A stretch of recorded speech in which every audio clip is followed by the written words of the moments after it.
Okumura is a dedicated otaku who runs a manga club mainly to enjoy his favorite 2D waifu Lilio.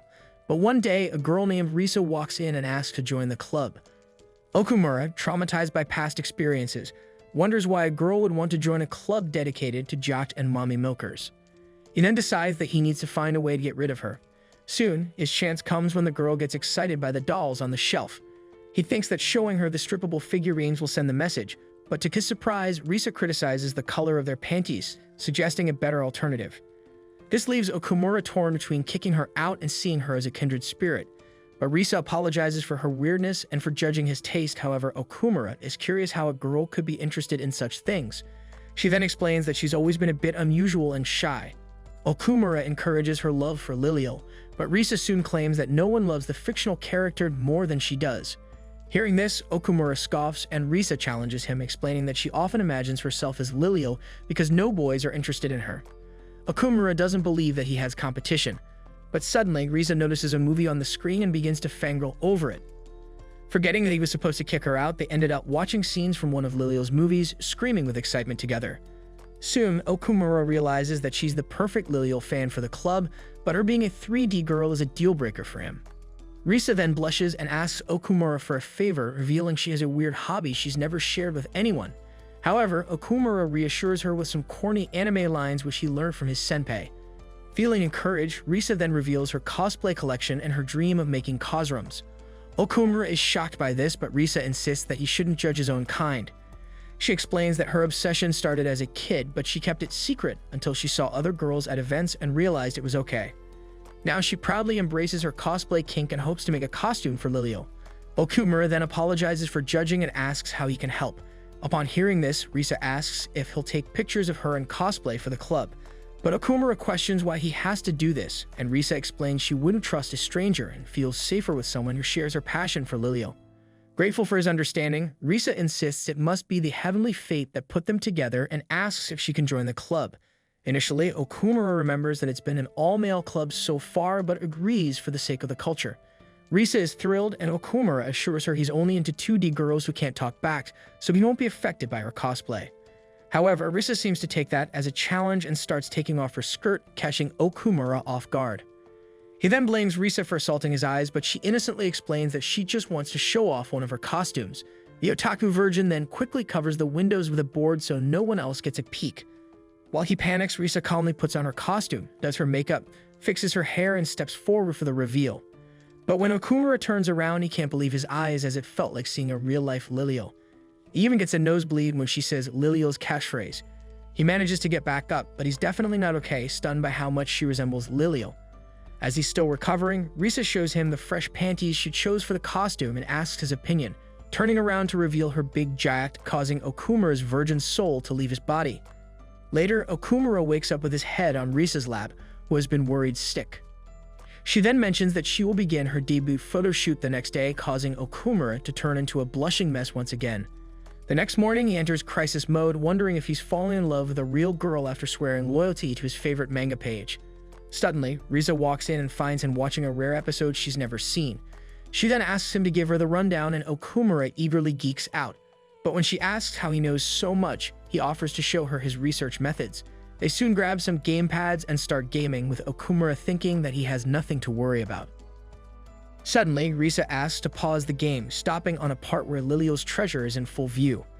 Okumura wonders if she's even more down bad than he is, but she pulls out her phone to take pictures so her cosplay can be as realistic as possible.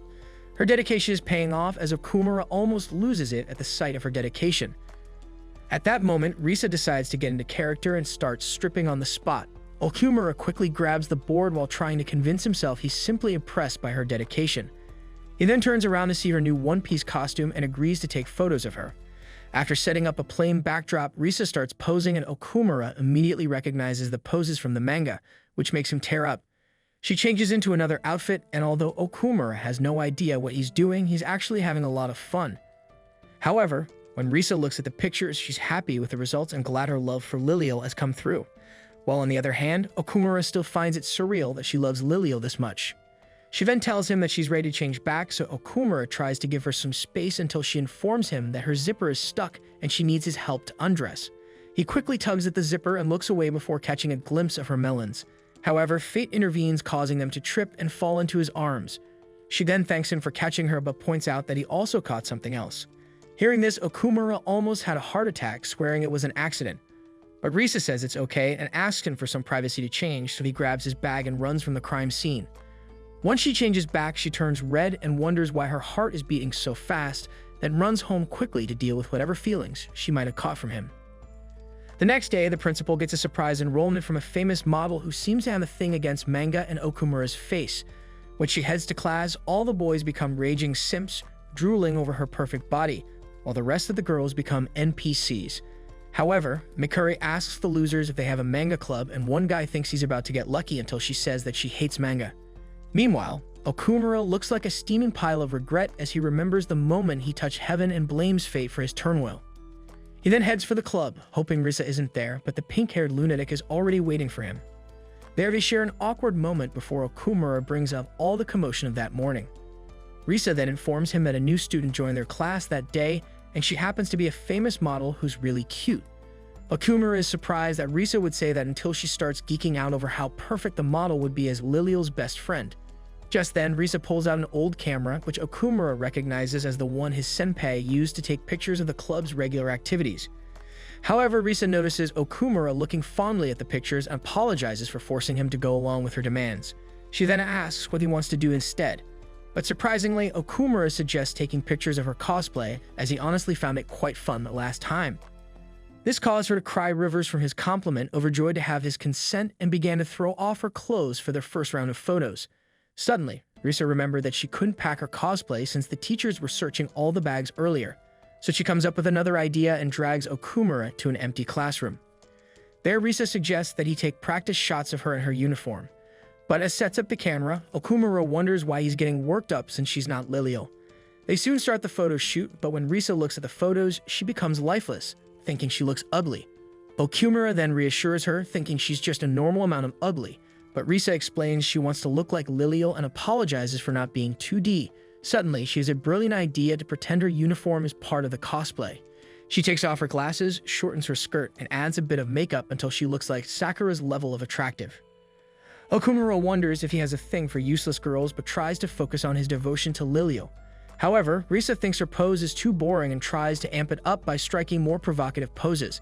Not long after, her glasses fall down and she bends to grab them, seeing a perfect aerial view.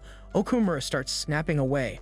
But Risa accidentally hits her head on the way up and ends up falling onto Okumura again, who's never experienced anything like this before, causing him to pass out from too much excitement. Afterward, Risa looks at the pictures and blushes when she realizes she wasn't wearing cosplay underwear. She quickly demands he delete all her pictures. But suddenly, an announcement calls Risa to the faculty office and she runs out to attend to it, while Okumura decides to keep some of the pictures for the memories he'll be needing for his little friend every night. Meanwhile, all the boys crowd around Mikari as she enters the club building, trying to get her attention. But another girl accidentally spills water on her and an embarrassed Mikari runs off to be alone. Tired of being alone, Okumura hears the commotion outside and goes to check it out. However, Mikari stumbles into the manga club and Okumura recognizes her from his childhood. She leaps into his arms, remembering how 5 years ago she had asked Okumura if he had a crush on anyone, and the tiny dumbass had proclaimed his love for Liliel because she could never do him dirty. In the present, the boys continue to search the hallways for her, so Okumura closes the door and blocks the window to escape being branded a traitor. He then asks her why she suddenly hugged him, and she says she was hoping to make him blush. But Okumura asks Mikari why she's wet. However, she plays it off and asks if she can dry her clothes there. While Okumura buries his head in his manga, she starts taking off every layer of her clothes. He then tells her to stop messing around and keep her underwear on, but when she tells him he can look, he catches a glimpse of her chest and panics. She soon lies down on the couch hoping to take a nap and asks if he would like to join her. But Mikari enjoys teasing the helpless loser and asks if he thinks she's cute. When he says she's always been cute, she blushes and insists she's even cuter now as a famous model. Surprised, Okumura drops his Liliel manga and slips on it, ending up right on top of her. She holds him tight while he tries to leave, giving him a nightmare situation. But she asks to stay in that position just a little while longer. However, Okumura starts taking off his jacket, making Mikari rethink her actions since she's not ready to go that far. He simply covers her up so she doesn't catch a cold, begging his Liliel manga for forgiveness. Feeling rejected, Mikari puts her clothes back on and asks if he has a crush on anyone. Though the first person he thinks of is Riza, he claims he'll never cheat on Lilial, convincing himself that Riza only came to mind because of her cosplay. Mikari soon grabs her bag, realizing he's still the same, and tells him she hates him. Later, she hangs out on the rooftop, wondering why she doesn't just tell him that she likes him. She then remembers how she first got scouted as a model, thinking Okumura would finally like her if everyone else did too. Her manager even asked why she had a crush on such a bottom feeder when she could have anyone she wanted. She then remembered how Okumura protected her from bullies who made fun of her hair. Because of this, she got into his favorite manga and styled her hair to look like Lilial's. She then returned to the park and tried to get him to play with her, but he wasn't interested until she mentioned the manga. However, the rest of the boys started swooning over her at a young age, but Okumura was the only one who never paid her attention, which is why she fell in love with him. It was then when she decided that she couldn't betray him like other 3D girls, aiming to become an angel for him, working hard so he'd finally notice her. Mikari can't believe she's no better than the drooling simps that chase after her, except she's chasing a miserable loner who might marry a cardboard cutout. Suddenly, she notices the manga club from the roof and sees a girl walk up to Okumura. Inside the club, Risa starts her routine of stripping, while Okumura blocks the windows, sending Mikari running down to investigate. But when she arrives, she tears up seeing Okumura with a 3D girl and calls him a liar and a cheat. However, Risa walks up to her and asks if she joined her cosplay, shocking Mikari. Risa explains all the shenanigans to Mikari, who thinks this is the weirdest kink she's ever seen. She wonders how Risa has no shame, but to Okumura's surprise, Risa admits she does feel embarrassed, yet her love for Lilial outweighs her shame. Mikari doesn't buy it until she sees Okumura's awestruck face, realizing Lilial really is the only way to his heart. Risa then asks Mikari if she'd like to cosplay with her, making Okumura warn her not to get her hopes up, but to his surprise, Mikari agrees without hesitation. The scene then flashes back to how Okumura paused before answering the question about his crush, which means there's a possibility the dense fool might fall for the cosplay Lilial too. But when Risa tells Mikari she'll be cosplaying as Muriella, Mikari asks why she has to be the third wheel best friend. But when Okumura compliments her for still following the manga, Mikari drags Risa behind a whiteboard, insisting on playing Lilial since that's who Okumura likes. Realizing that Risa is too dense to understand and that she can't possibly reveal her feelings, she suddenly claims that she loves Lilial that much. Upon hearing this, Risa takes off her Lilial costume right off her body. However, when Mikari sees the mountains Risa's packing, she gets humbled and sticks to being the third wheel best friend. Seeking approval, Mikari asks Okumura if he likes Muriella, but she isn't prepared for the intense geek-out session detailing the reasons why flat chests are acceptable with a dump truck behind her. Unfortunately, Okumura stays loyal to Lilial and only sees Muriella as a sister. Soon after accepting her fate, Risa offers to take her measurements for a costume. But when Mikari asks if it'll take her a month to make, Risa assures her she'll be done that night. The next morning, Mikari heads to the manga club only to find Risa in her normal form, asking for some more measurements. Okumura casually explains that Risa had stayed up all night, which can be seen from the eye bags. However, Risa suddenly starts yapping about how important it is to get the exact details right, making Mikari wonder who gives a damn about these things.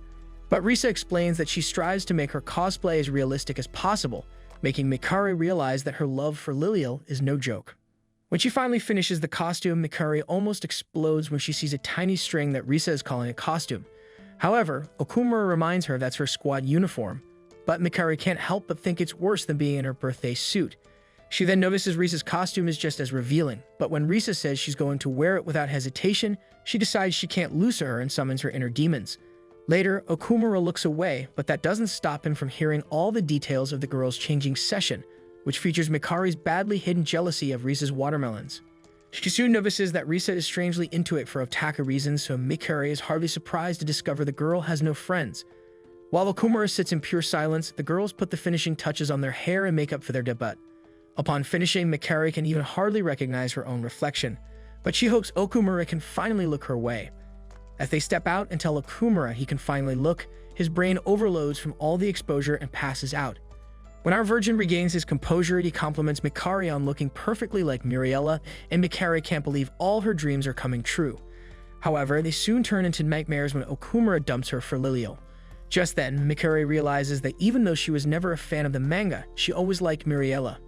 To her, Muriella was the loser third wheel, thirsting after a bonehead who couldn't see past a blonde wig and Mount Everest. Muriella would scream for him to look at her, but she was always ignored. Feeling just like her, Mikari screams out and asks why he won't look at her. However, these idiots just think that she's getting into character and praise her delivery. She soon remembers Okumura liking Muriela's jacket and asks if hers is doing the job too. This causes him to start simping so hard, so Mikari teases him and asks if he loves her.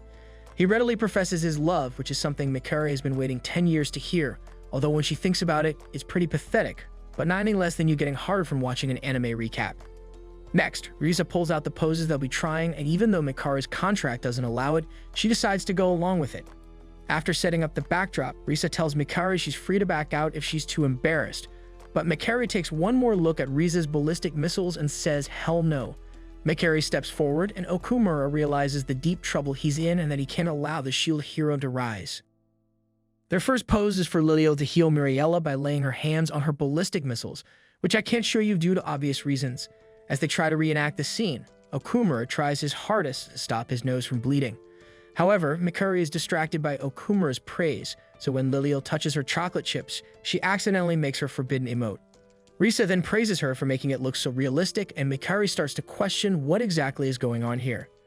But when Okumura pitches in and assures her she's doing a good job, Mikari gets embarrassed that he just witnessed that. Lilio then tells her it's time for her to start her healing infusion, so when Mikari places her hands on Risa's ballistic missiles, he can't help but lose his composure. Mikari wishes he would simp for her that way, so she insists that Lilio give her some more of that good healing. But when she tries to do so, she trips and gets stuck on Lilio's outfit.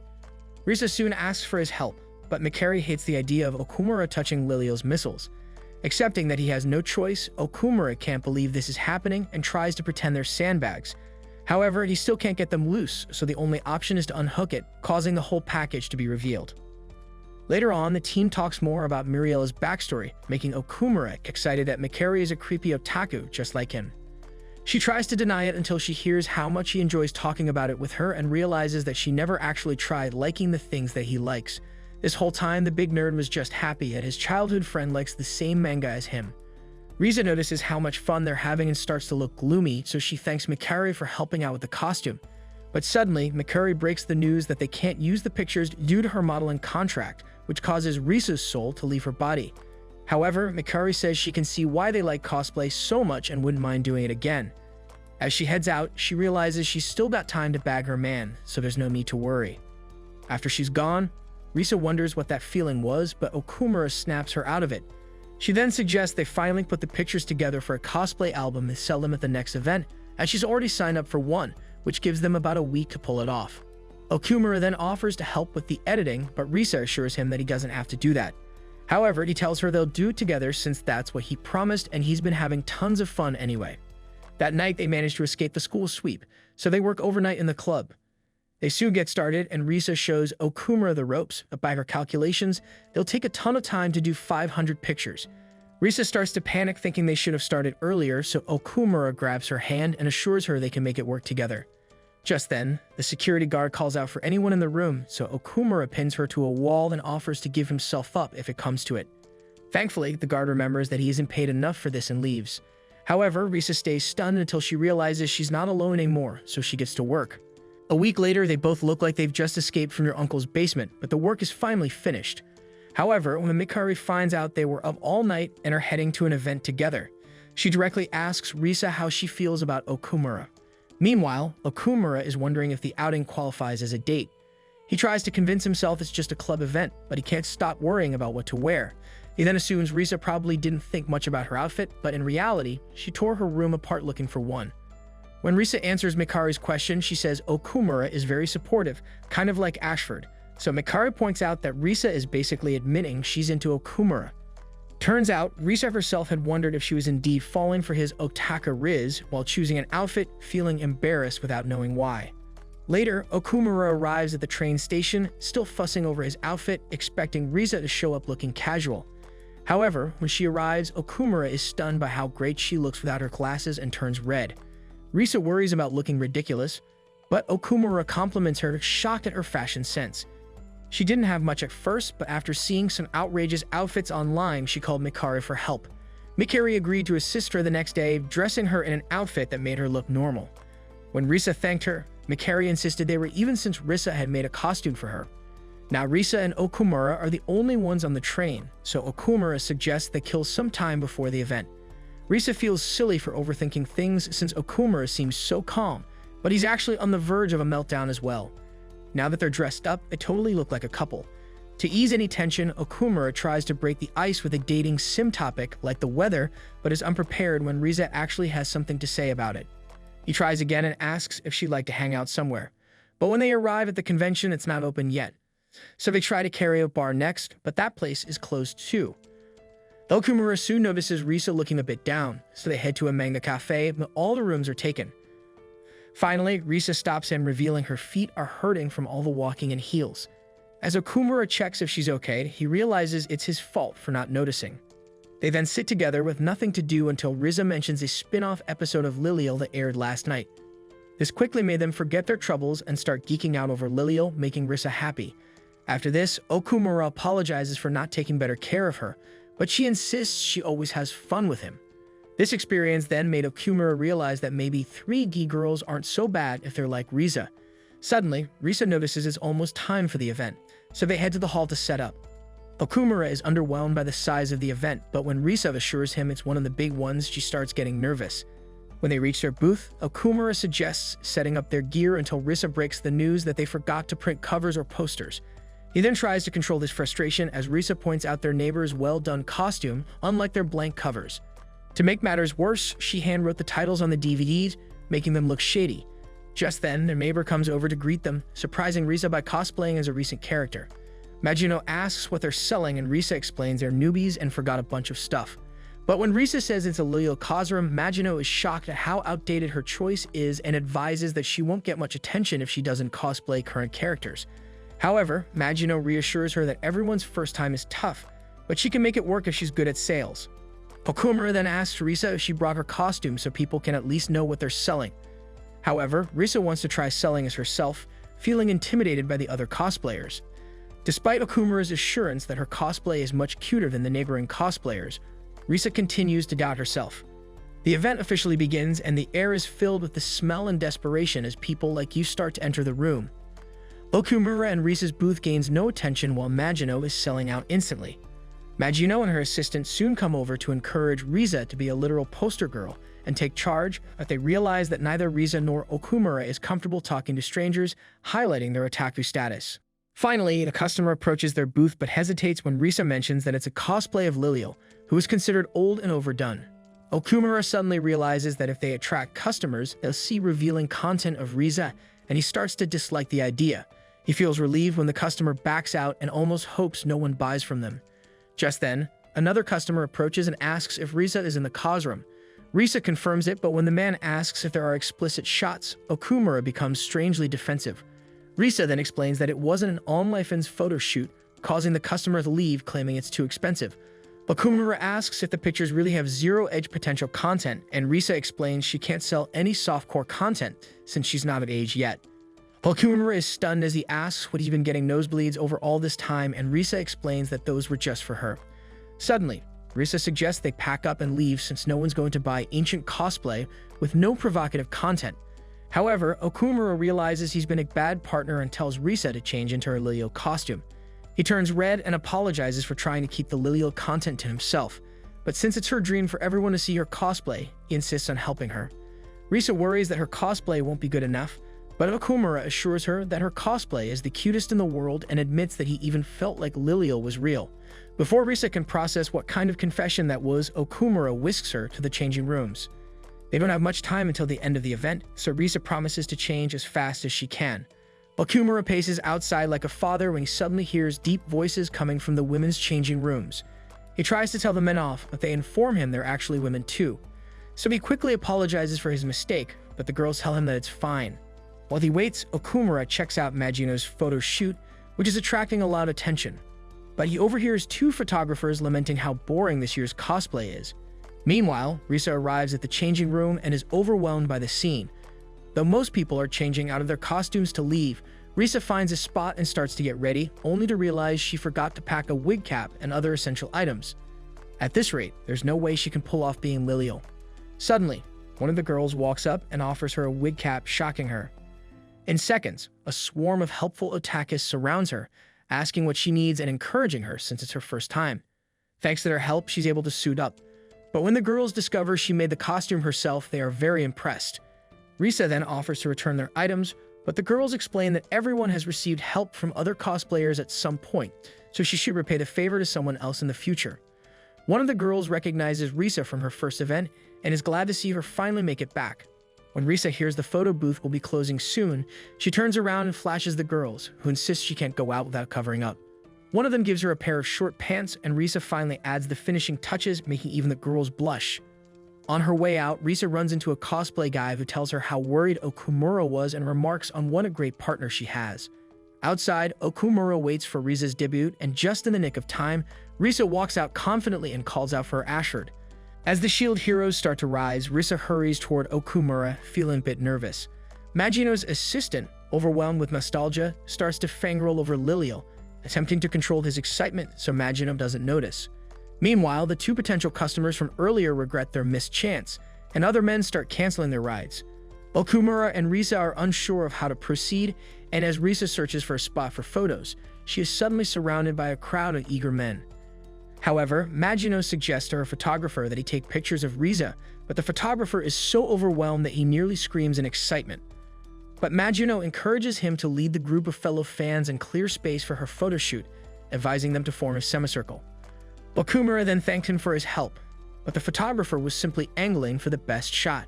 Risa also bows in gratitude, triggering a frenzy of camera flashes. As Okumura feels anxious, Risa begins to pose, though he is unable to make his way through the flock of admirers. Overwhelmed by all the requests, Risa stumbles, but thankfully her undergarments prevent any mishaps. Okumura soon overhears some men commenting on her lack of experience, while others find her amateur status appealing.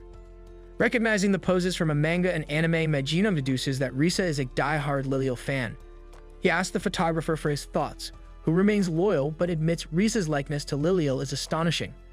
One of the seasoned cosplay critics remarks that despite her inexperience, Risa's portrayal is so authentic, it seems like the real Lilial has come to life. Risa wonders if her passion for Lilial is shining through, and when Ojuno gives the fanbase one more minute, Risa recalls her mother's disapproval of her interests, prompting her to create costumes in secret. Now she can openly express her love for her favorite character due to the help of Okumura, and Risa strikes a final pose, leaving him in awe. As the crowd disperses, aware of what they'll do with the photos, Okumura apologizes to Risa for not capturing a single shot and offers to take one now. But when Risa attempts to pose again, the event's end has left her too relaxed. So she asks Okumura for a redo while in character, but he insists the candid moment is perfect. With the event wrapping up and the changing rooms closing, a few fans rush to ask Risa for her social media handles. But she apologizes, saying that she doesn't have anything whatsoever. Magino then steps in to escort her before things get out of hand, and as Risa departs, the fans agree she must be an angel. Back in the changing rooms, Risa takes selfies with the other girls, and even a cosplay guy requests an exclusive photo. Suddenly, Magino asks for help removing her costume, and Risa is thrilled to touch it. She then reveals that she owns an array of masks thanks to her animal-themed cosplay, though she doesn't mind inhaling fur for her love of the culture. Soon, the other girls share similar struggles with their cosplay commitments. One also recounts wearing fangs on a train, while an elf cosplayer shares how her little brother was terrified upon finding her wig soaking in the tub. Another mentions her wig falling on the TV, leading to an accidental ring cosplay. A crossdresser then returns to their real form, sharing how their family mistakenly thought they were dating multiple people due to finding male jackets. But then the female cosplayer asks Risa if she has any cosplay challenges, admiring her cuteness and great figure. However, Risa complains about her short stature and the challenge of carrying her sizable chest, which makes finding clothes in her size difficult. The other women empathize with her struggles and form a support group for those similarly endowed. Risa wishes she could try different cosplay styles, but she feels cursed to only look good in revealing outfits. When the girls compliment her cute outfit, Risa admits she had professional help, prompting them to ask what she usually wears. She then shows them a picture of her usual attire, and the girls are horrified but keep their reactions to themselves. She soon remembers the shorts she borrowed and asks about the elf lady. But when told the elf lady has left, Risa panics, insisting on returning them. Before leaving, she thanks the girls for their help, and Magino expresses hope to see her at Summer Comiket. She then takes one last look at the girls, bows, and dashes off with dreams of Summer Comiket in her mind. At the station, Okumura waits for Risa. Upon arrival, she starts shouting for the elf lady, prompting concerned women to join her. Okumura can't believe what he's seeing. Eventually, the elf lady appears in her regular form and asks Okumura if he's Risa's partner. She then advises Risa to lower her voice as she works nearby. Risa nervously hands over the shorts, which she could have kept, and the elf lady asks about the event. She then reveals that she made mistakes, but the elf lady reassures her that everyone struggles initially, mentioning that even Mayura sold 0 DVDs on her first day. Having inspired by Mayura, Risa asks about her absence, and the elf lady sadly explains that Mayura no longer attends cosplay events. This made Okumura wonder, and the elf lady soon explains that things happened which made her gradually stop cosplaying. On the train, Okumura asks if Mayura was the cosplayer Risa had mentioned. But when Risa confirms, Okumura wonders how to cheer her up. Surprisingly, Risa tells him not to worry, determined to meet Mayura at a future event with her new friends. She then shares her goal of attending Summer Comic-Con and improving her cosplays. Seeing this, Okumura realizes he doesn't need to worry, noting that Risa is even more passionate about 2D characters than he is. After a moment of silence, Risa asks if he'll continue helping her, catching Okumura off guard. She then explains that his support has been crucial, causing him to blush, and Risa goes further, describing how her heart races when he's nearby, recalling the times he's been close to her. This causes Okumura to blush more as he realizes his shared feelings, and suddenly Risa then says she finally understands what this feeling is and calls it love. However, before Okumura can fully process his emotions, Risa clarifies she loves having him as a cosplay partner, deflating Okumura's hopes. But strangely, he also feels relieved to find that he's not in love after all. But unbeknownst to them, they're both just so dumb that not even your mother could help them. The next day, Mikari starts to panic about Risa and Okumura's almost date. She thinks it would have been the perfect chance for Risa to make a move on Okumura, so she heads to the manga club to check on them. However, when she arrives, she finds Risa alone and only in her underwear. Risa thanks Mikari for helping with her clothes, but Mikari immediately demands to know if Risa seduced Okumura at the event. Risa explains that she only loves Okumura as a photographer, which makes Mikari incredulous that someone's IQ could drop so low. Despite that, Mikari is relieved that she still has a chance with Okumura. Suddenly, Risa gets called for extra classes and rushes off, asking Mikari to look after her things while she's gone. As Mikari waits, Risa dashes down the hall and bumps into one of the teachers, who advises her not to get any cuts or bruises that could ruin her good looks. Risa, surprised by the compliment, thanks the teacher and continues on her way. Later, Okumura returns to the manga club and finds Mikari trying on Lilia's costume. Initially, Mikari gets embarrassed, realizing she doesn't have the melons to fill out the costume, but Okumura is struggling to breathe regardless. Mikari is shocked at how easily he gets aroused, but is secretly glad that he's into Lilio. Seizing the moment, she jumps into his arms, causing him to get flustered all over again. She then takes it up a notch, encouraging him to touch her wherever he wants, but the pressure becomes too much for Okumura, who starts to feel overwhelmed. Mikari believes he can't possibly resist Lilio, but Okumura says that since Lilio is the waifu of many people, it wouldn't be fair to cross that line with her. However, Mikari finds his naivety cute but wishes he felt that way about her instead. At that moment, Risa returns and sees Okumura and Mikari holding hands. They try to explain, but Risa pushes Okumura aside to take his place. Mikari gets shy, thinking she's not a good Lilio, but Risa reassures her that she can be any character she wants, as that's the magic of cosplay. Okumura joins in, adding that even flat chests have a solid fan base. Mikari is touched by their words, realizing they're just dumb otakus at heart. But then Risa then shows her playful side by trying to peek under Mikari's skirt. Later, Okumura meets up with Ojuno, eager to improve his photography skills for the next event. Ojuno feels honored to be considered a master, but in reality, Okumura just didn't know anyone else to ask. The two head out and arrive at a Japanese-themed studio, where Ojuno explains that the environment is crucial for good photos and essential for selling enough copies. Suddenly, Magino appears in a kimono that's so tight it accentuates her curves, prompting Ojuno to rush to help her adjust it, while Okumura is left starstruck. He then welcomes Okumura to the shoot, and Okumura thanks her for letting him observe. Ojuno then begins his masterclass, advising Okumura to be careful with timing and focus, as those are areas even Photoshop can't fix. Next, they discuss the theme of the shoot, considering what they want to convey to the viewer. As the photo shoot starts, Ojuno and Okumura begin taking photos as Magino strikes various poses. Afterward, they compare their photos, and Ojuno teases Okumura for being a total newbie, showing off his own shot that captured Magino's dirty thoughts. They continue practicing, with Magino giving them her best angles. When she sees Okumura's pictures, Ojuno proudly says he's had a good teacher, but Magino deflates his ego by saying the photos look just like Ojuno's.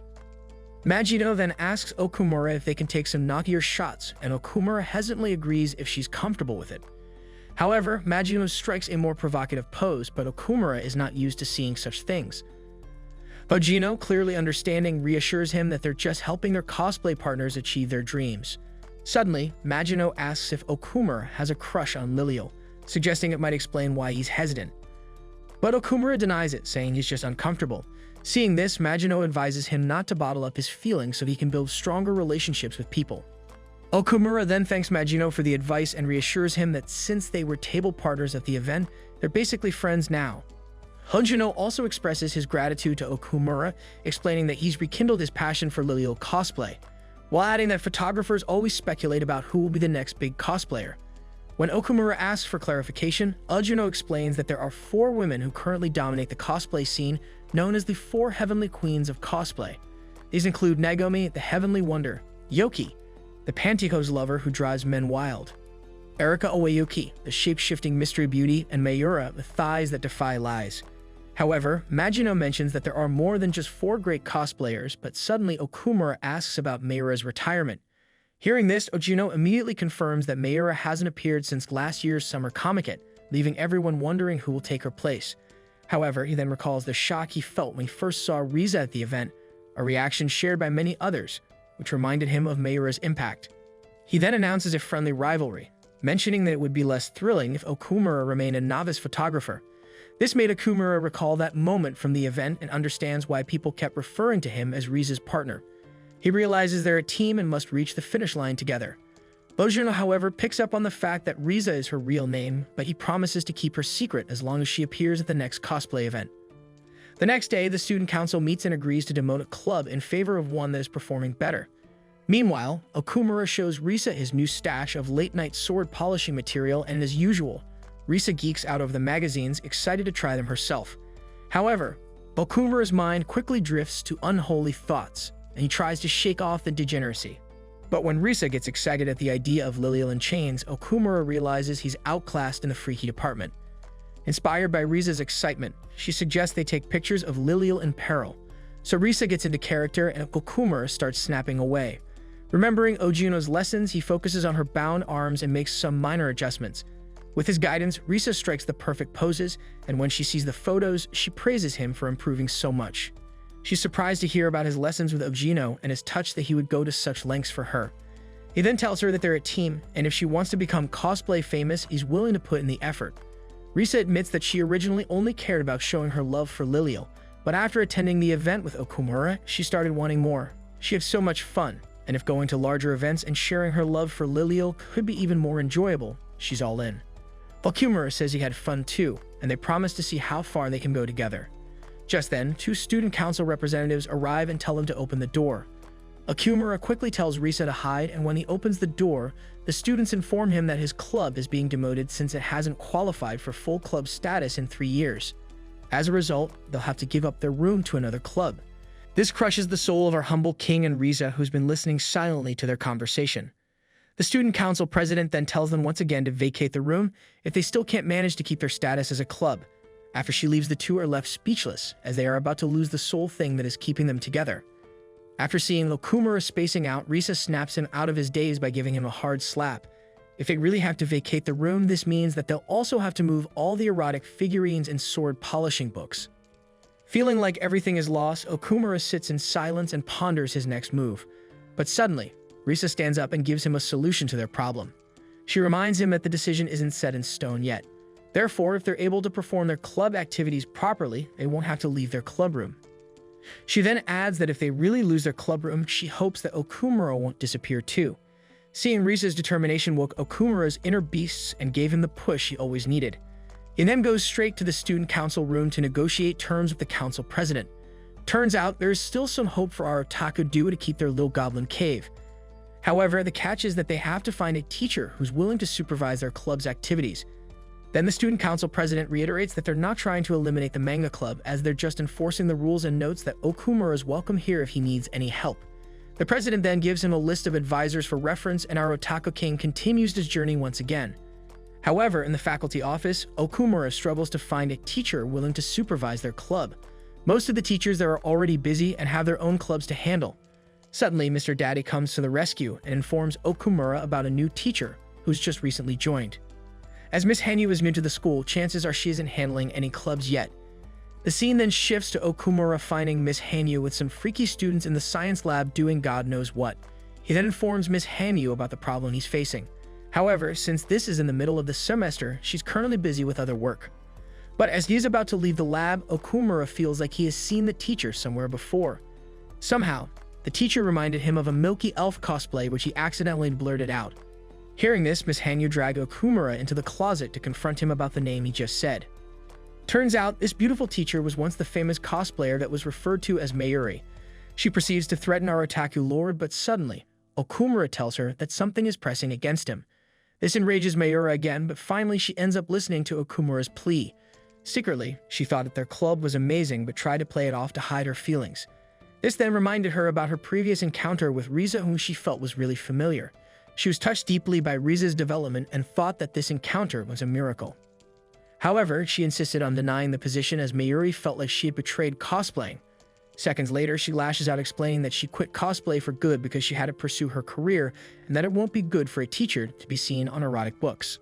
Mayuri then adds that she really loves cosplay, but at the end of the day, hobbies are just hobbies and that she can't let them interfere with her work.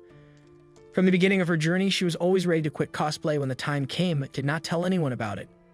Upon hearing this, Okumura understands the position that Mayuri is in and decides to not press her further. However, right before leaving the room, he mumbles to himself and mentions the Milky Elf cosroom that was in their club room. Mayuri quickly took this bait and they both ended up in the manga club's room once again. As Okumura opened the door, he was greeted by Risa fully dressed in her cosplay, which made Mayuri speechless. Deep inside, she was very proud of the cosplayer Risa turned into, but quickly went into critique mode, inspecting every edge of Risa's cosplay. Suddenly, she spots her cosroom lying on the table and pretends to confiscate it. However, Risa explains that this cosroom inspired her into cosplaying, as Mayuri is someone who she looks up to and has been an inspiration for her all this time. Still unaware that she's currently talking to Mayuri, Risa continues to elaborate how good of a cosplayer Mayuri is. This of course touches Mayuri, but she tries to play it cool and leaves the room. But as soon as she goes back to the lab, she rolls around on the floor thinking about how cute Risa is. This encounter activated her mommy mode, which made her want to forfeit all of her mortal possessions to Risa. However, to her surprise, this silent outrage was secretly caught by Okumura. There, he begs once more for Mayuri to rethink her decision. She then tells him that his senpais had achievements to report to the school, which led to them getting the room. She adds that cosplay by itself won't be seen as something worth reporting to the school. Okumura, still not willing to give up, tells Mayuri that he'll make it happen no matter what. This determination touched her and she finally agreed to become their supervisor. However, she tells Okumura to give her Riza's cosroom whenever they make some. They then go back to the club room where they ponder about their activity report. Initially, Okumura thought of making a manga himself, but when Mayuri came to check up on them, Risa happily greeted her, causing her to want to bring her home. However, upon seeing Okumura's self-drawn manga, she told him that it would not be possible and offered an alternate solution. This alternate solution was voluntarily reading manga to kids in elementary school. To their surprise, no one gave them even the slightest of attention, as these little goblins are busy with their own things. Saddened by the outcome of today's activity, they try to think of something else to do. The next day, they went back to the same class to read them the same manga. However, this time, Risa will be reading to them in Liliel's cosplay.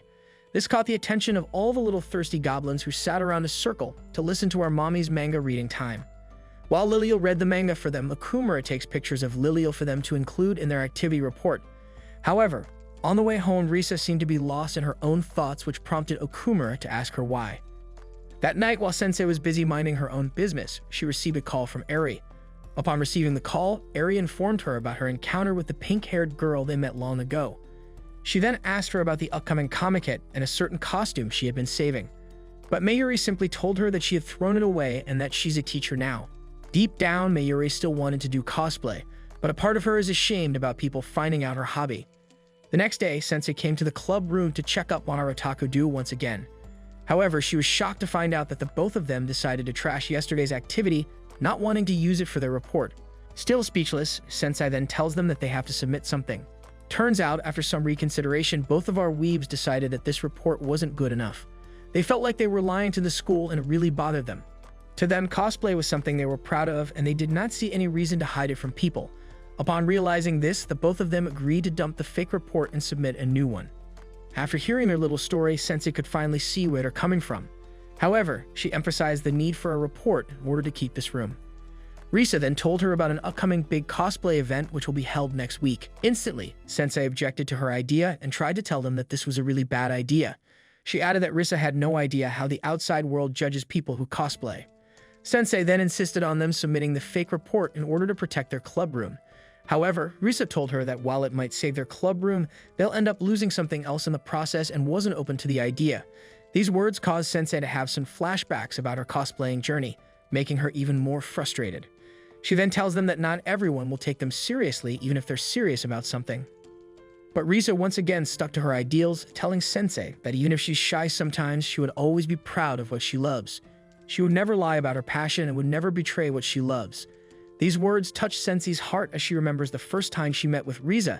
Seeing her determination now sparked something inside of her, making Sensei question her betrayal towards cosplay. Now filled with adrenaline, Sensei reminds them that simply attending the cosplay event won't cut it out for the report. She then tells them that they must be the most popular cosplayer there in order to convince both the principal and the student council. The scene then shifts to a manga store where a weird girl buys all the trading cards and merch for an anime character named Kai. On the train, she was showered with stares, judging her appearance and her love for 2D characters. The scene shifts again to Okumura having a call with Ojuno to discuss the upcoming cosplay event. Ojuno then reveals that one of the 4 cosplay queens, Nagomi, will be there, working for an official industry booth. Even her announcement alone garnered 100 correct tweets, and he warns Okumura to look out for her. Back at the studio, the weird girl is surrounded by her assistants who help her change into her costume for the photo shoot. Turns out this girl was Nagomi, who's sworn off 3D men and is determined to be the best 2D girl for Kai. The day of the event finally came, and we then see our favorite gremlins arriving at the venue. Upon entering, they're shocked to see how big the venue is and quickly get nervous. But Okumura reinforces his will once again and is determined to give it their all for their report. On the other hand, Risa, who was reminded of her last event, was filled with cringe and got discouraged instantly. She then asked for the magic words from Okumura, and he shyly told Risa that her Lilial was the cutest in the whole world. This instantly raised their spirits. However, the moment was interrupted by our professional weeb, who is accompanied by Magino. Ojuno then starts to tell them about the crowd that Nagomi has gathered, attributing it to the popularity of her cosplay that was all over social media last week. The girls then prepare to change into their cosplays while Ojuno and Okumura scope out the battlefield. On the way, the girls bump into Nagomi, who's busy with her gacha game. Magino then explains that all the people surrounding her are there to support her, a perk of a professional cosplayer. She soon noticed Risa and instantly recognized her as the Lilial from the previous event. She mentioned that her photographer showed her a picture of Lilial, which she thought still looked too 3D. Nervously, Risa asked who Nagomi was cosplaying today. However, she was shocked to see that even Nagomi herself had no idea who she was cosplaying today. Seeing Risa's disappointment, she quickly understands her concerns and tells her that she's used to it. Nagomi then adds that tons of cosplayers pretend to love the characters they're cosplaying. Even if it might seem awful, she continues to tell Risa that she truly loves cosplay and cosplayers. To her, cosplaying is the only time she can transcend into the 2D dimension because Kai deserves the best 2D girl. She then ends their conversation with a question asking whether who loves cosplay more. Before she goes, she reminds her that she'll be here until noon, telling her to not show up before noon to avoid getting shadowed. This interaction disheartened Risa, who thought that she upset Nagomi with her actions. As 2 fans came to greet her, Magino told them Nagomi started some drama with Risa. But to her surprise, Risa was more eager than ever, acknowledging Nagomi as one of the cosplay prodigies, wanting to learn more from her. After her spirits are lifted, they soon enter the dressing room, which is filled with cosplayers. There, everyone rushes to change into their cosplay in order to secure a spot before the event begins.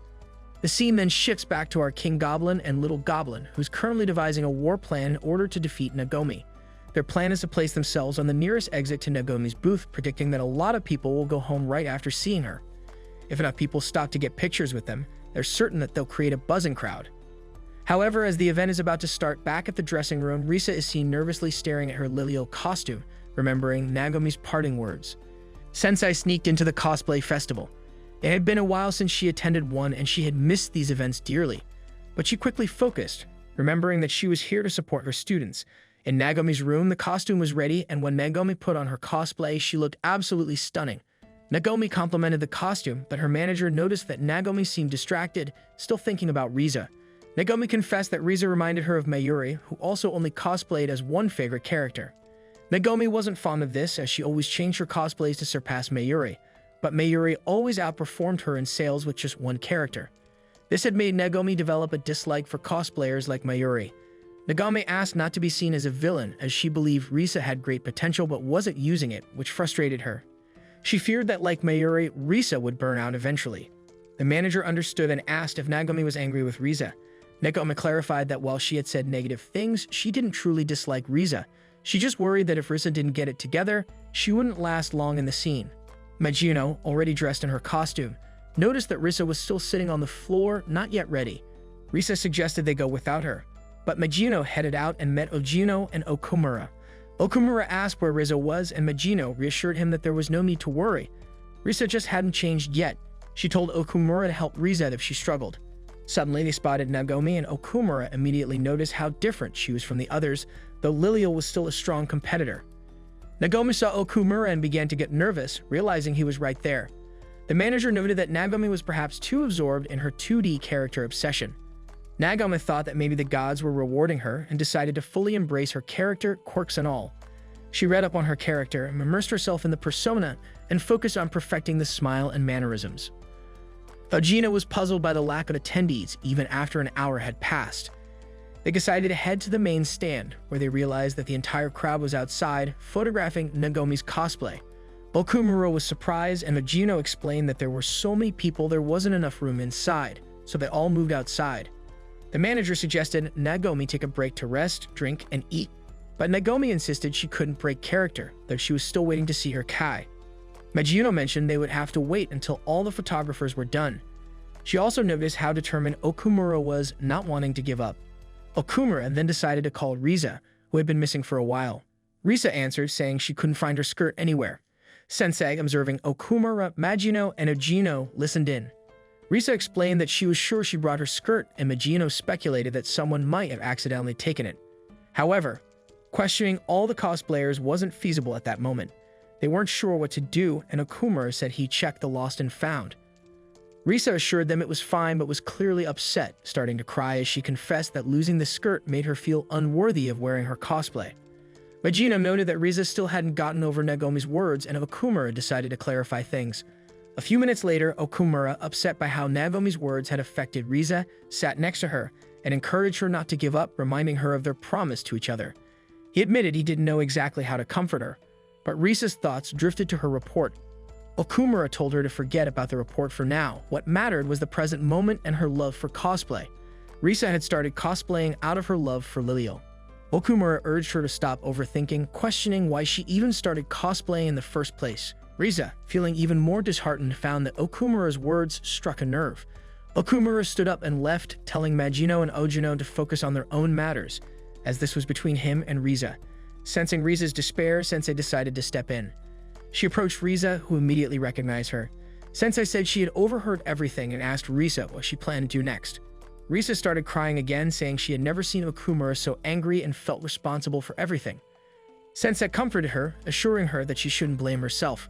Risa lamented that despite making so many promises, things still hadn't gone well. Sensei shared her own story, revealing that she had never had friends and often sat alone because of her unusual interests. But one day, Mayura showed her a cosplay she wanted to make, and the home economics teacher supported her. Sensei laughed, saying that it was only thanks to that support that she became a home economics teacher. Patting Risa on the head, Sensei told her that it's impossible to escape from what you truly want to do. She said she would attend to her own matters and left, leaving Risa feeling even more dejected, thinking she had disappointed both Okumura and Sensei. Meanwhile, Okumura was walking through the hall, questioning cosplayers to see if anyone had accidentally taken Lilial's skirt.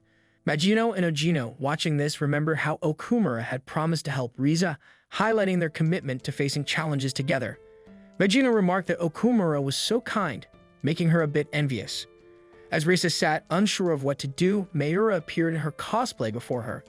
Risa was surprised to see her and didn't realize that Mayura was actually Sensei. Risa began to explain everything to Mayura, including her decision to pursue cosplay, but now feeling lost and uncertain if she should continue. Mayura acknowledged the complexity of the situation, explaining that she initially started cosplaying for herself. wanting to change something about herself, but eventually did it for the pure joy of it. Mayura had returned to offer her strength to Riza. She hugged Riza, and in that moment, Riza recognized that Mayura was sensei. Mayura asked if Riza wanted to continue cosplaying, reminding her that she had a partner who shared her passion. Just then, Okumura ran up and announced that they had found the skirt. Riza began to cry as Okumura handed it back to her, urging her not to forget her passion, as that's what truly mattered. A true otaku, he said, would never judge someone else's interests.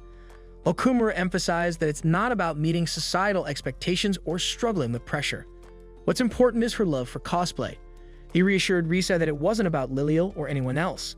It was about her, as an individual who loves cosplay.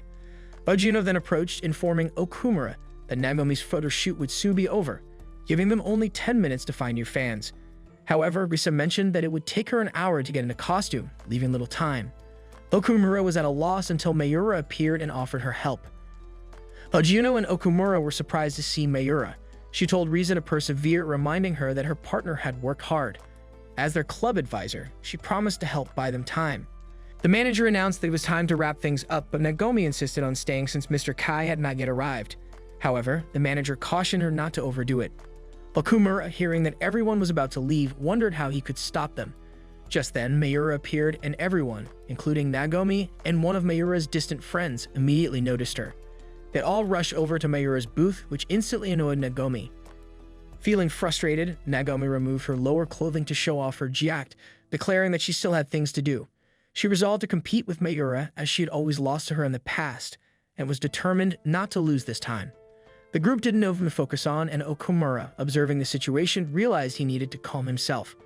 He noted that as soon as Mayura transformed, she became a different person, something she wanted in order to give the next generation a chance. Nagomi, disheartened, felt overshadowed by Mayura, who had always excelled but preferred to stay in the background.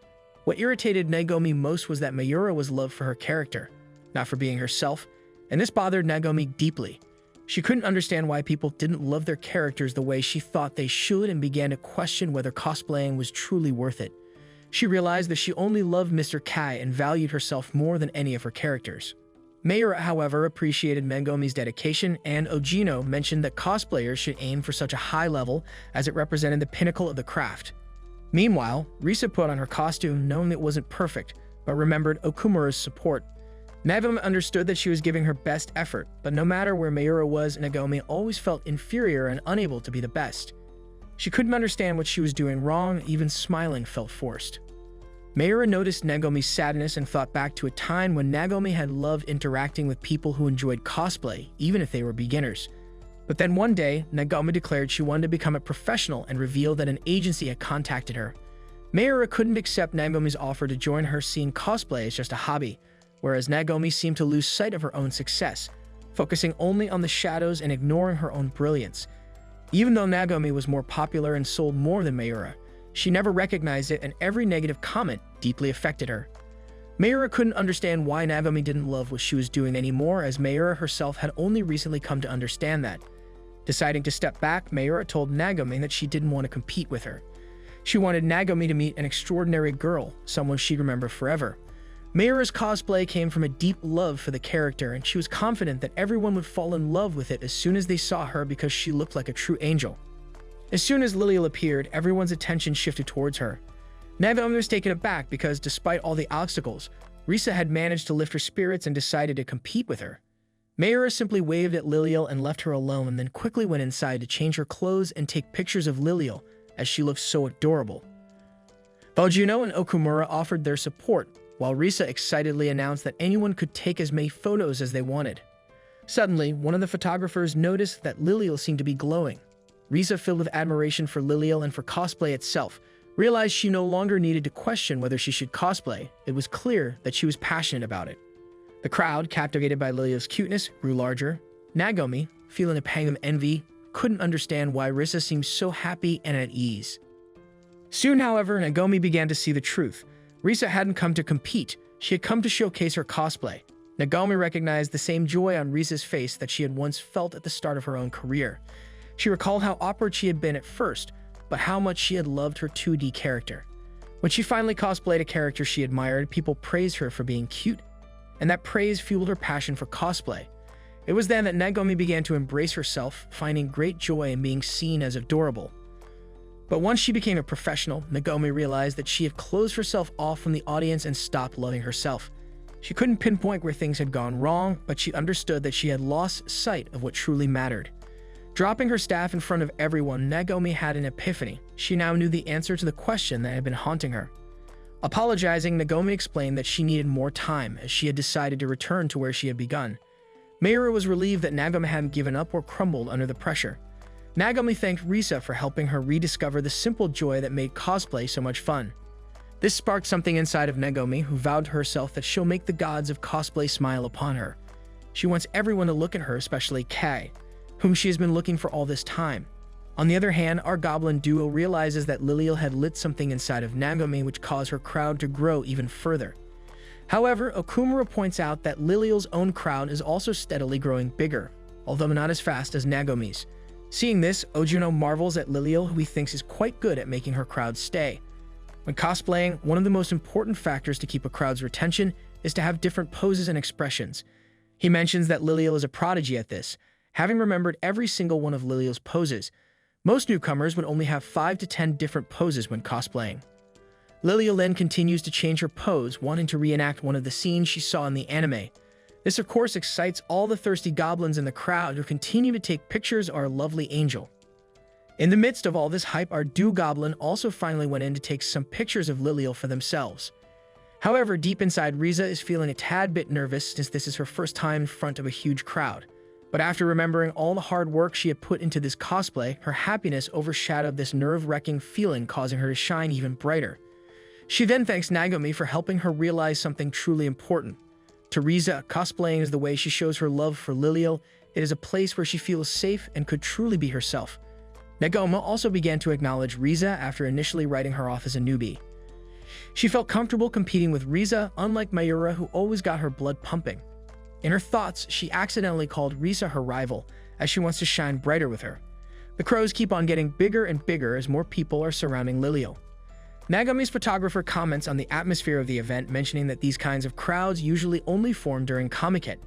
They're in shock that these many people are hyped for a brand new cosplayer, believing that Riza might just be a new cosplay queen.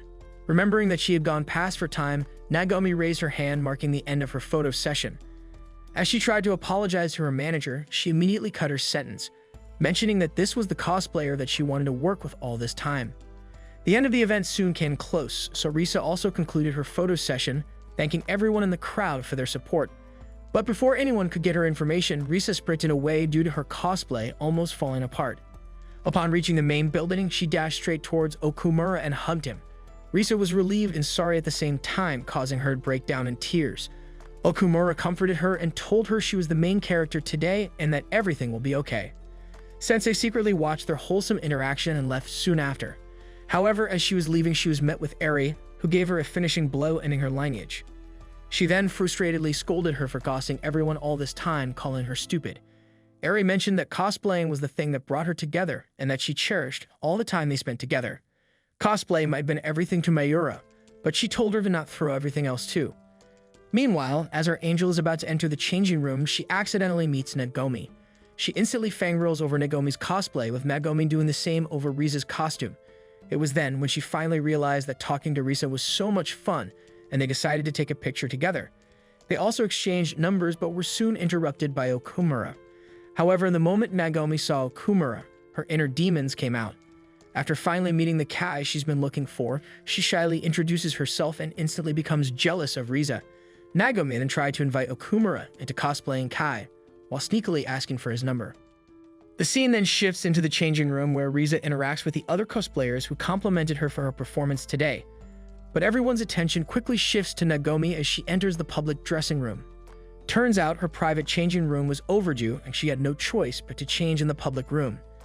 Instantly, she was reminded of the mean comments she had read online and felt like an outcast there. She tried to undress but was unable to reach her zipper and contemplated on calling her assistant.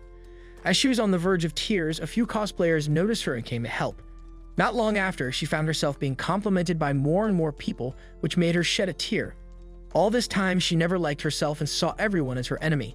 But today's event taught her a lot and helped her realize that it was all in her head. The scene shifts to outside the venue where Nagomi tells Riza to attend the summer Comic-Con. She then tells Riza that everyone wants to get pictures of the Lilial they saw today, showing Riza her post on her social media, which got a lot of likes and shares. Apparently, Nagomi had uploaded a few of Riza's pictures online and it garnered a lot of attention. Before leaving, she tells Riza to enjoy the moment as she believes that Riza will also be famous one day. On the train, our goblin immediately passes out on Okumura's shoulder due to exhaustion. Normally, Okumura would freaked out, but he quickly remembered that this was Riza, not Lilial. Not long after, Riza woke up, but Okumura told her to rest more and place her head on his shoulders. Riza then told Okumura that she loved him so much, and Okumura also reciprocated her feelings. Somewhere on the train, Sensei had accidentally eavesdropped on her lovebirds, but as she was spotted, she quickly realized that the relationship they were talking about was different than the one she pictured. The next day, Sensei submitted their report to the school's principal, who was concerned about whether it was okay for the other students to see their club's activities. In another scene, Lilial enters her classroom but is quickly alerted by Mikari, who scolds her as she's in big trouble. As they glanced at the blackboard, Riza saw a message from her teacher informing her that she had failed all her subjects in the exam. Mikari sighed and commented that Riza had been completely irresponsible in the manga club.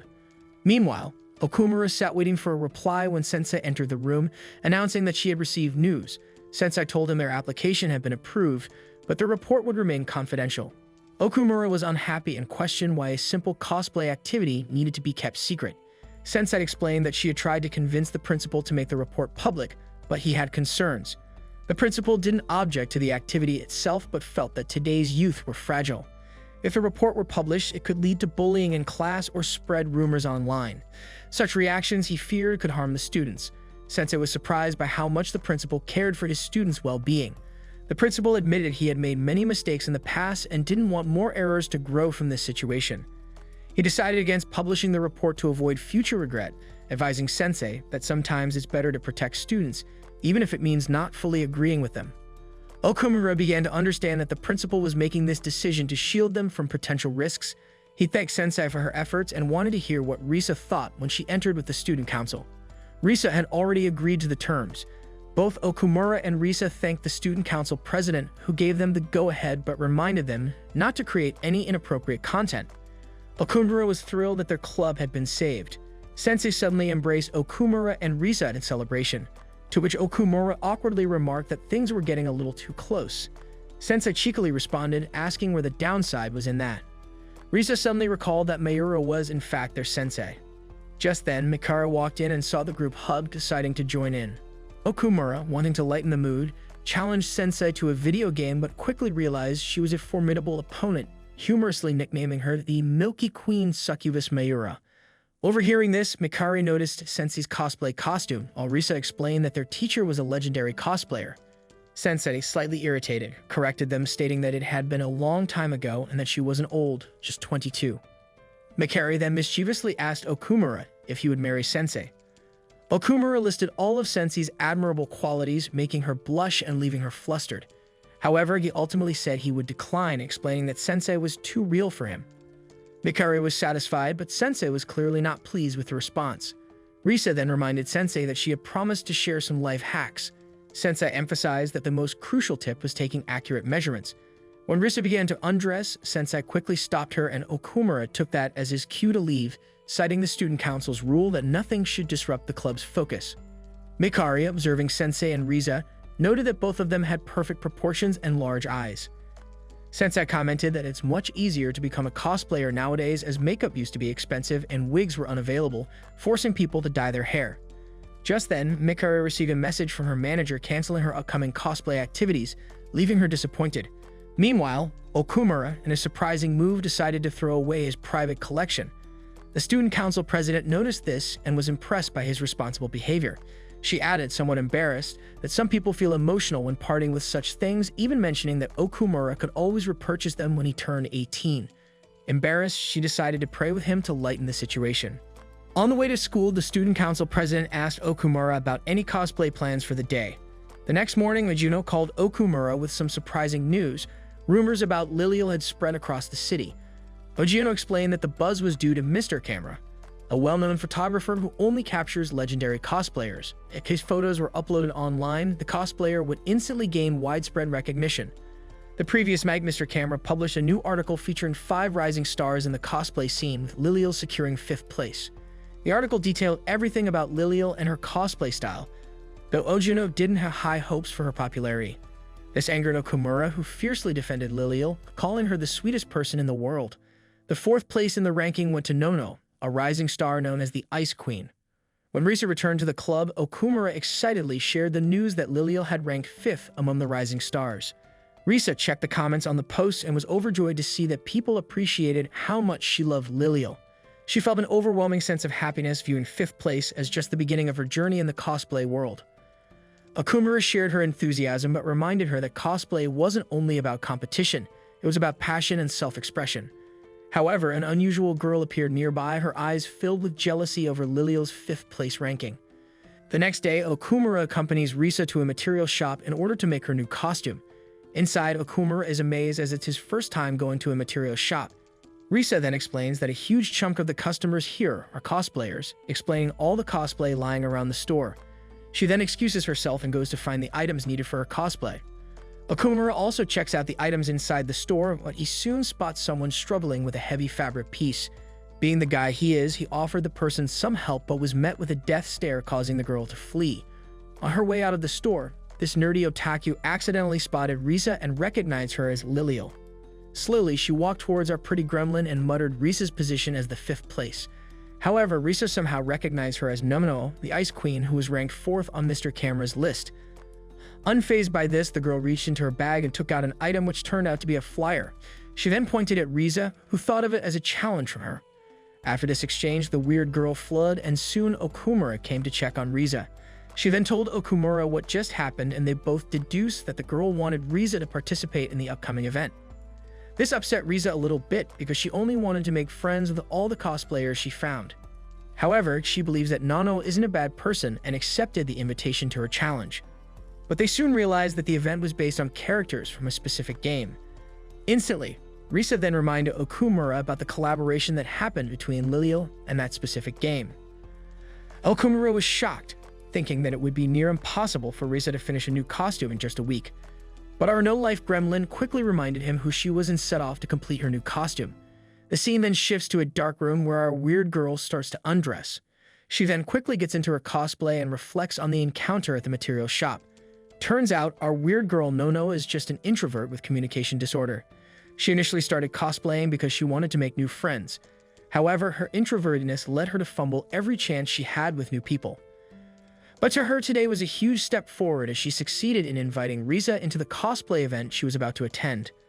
A week later, the day of the event finally arrived and our gremlin club could be seen at the venue of the event, accompanied by Sensei.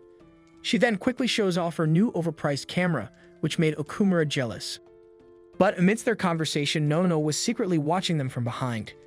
She was happy that Risa actually listened to her invitation and wanted to thank her for it. However, being the awkward person she is, Nono could only hide behind a pillar before soon being spotted by Risa.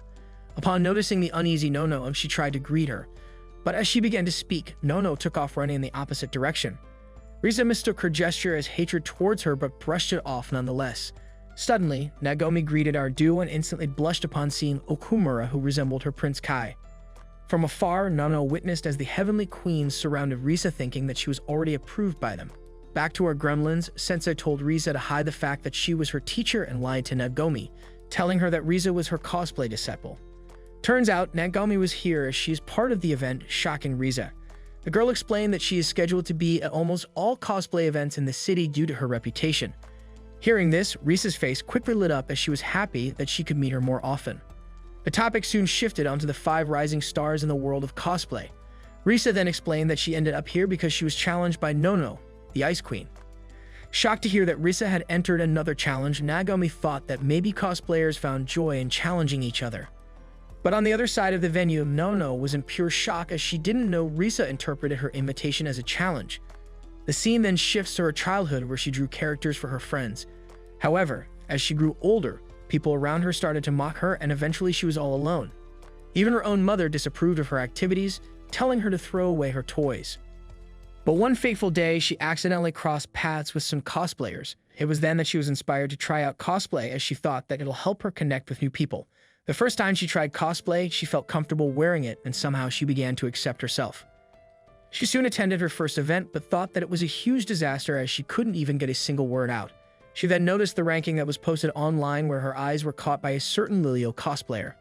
Back to the present, she strengthened her resolve and told to herself that today will be the day she makes her first friend. The event soon starts with Nagomi as the host. Inside the changing room, Nano wanted to clear the misunderstanding with Risa. However, Risa was intimidated by her presence and ran away. As Nano was about to put on her costume, she realized a huge mistake. She invited Risa without thinking about what costume she could wear at this event. But luckily, our crafty gremlin had a plan up her sleeve. She had remembered Lilio's collab with the game and made the special costume with the help of Sensei. Upon seeing Risa in her cosplay, everyone was speechless as she was cute beyond help. Something also awoke inside Nono, which made imagine having a photo shoot alongside Risa. On their way to the main stage, everyone's eyes were fixed on the two rising stars. They soon faced off, which shocked the audience even more. However, as Nano wanted to reach out to Lilio, nothing came out of her mouth. Feeling defeated, she tried to walk away, but suddenly Risa invited her to a photo shoot. Tranced by her invitation, she didn't know how to respond and simply continued walking away. Of course, everyone including Lilio mistook this as a fight declaration. This left Risa embarrassed, and soon Okumura came to start her own photo shoot. On the other side of the room, people gathered to take pictures of Nono, but she didn't say a single thing and proceeded to run out of the venue. Turns out she was really troubled with what just happened. She felt like it was useless for her to come here if she couldn't even make a new friend. Back at middle school, Nono used to be great at talking about the things she loved. However, her friends made fun of her for it, which led to her current disorder. As her mind was about to break from all the stress, Okumura suddenly came to her side. Noticing Okumura nearby, Nono quickly ran away due to her social anxiety. But Okumura called out, clarifying that he was Lilio's photographer and just wanted to talk.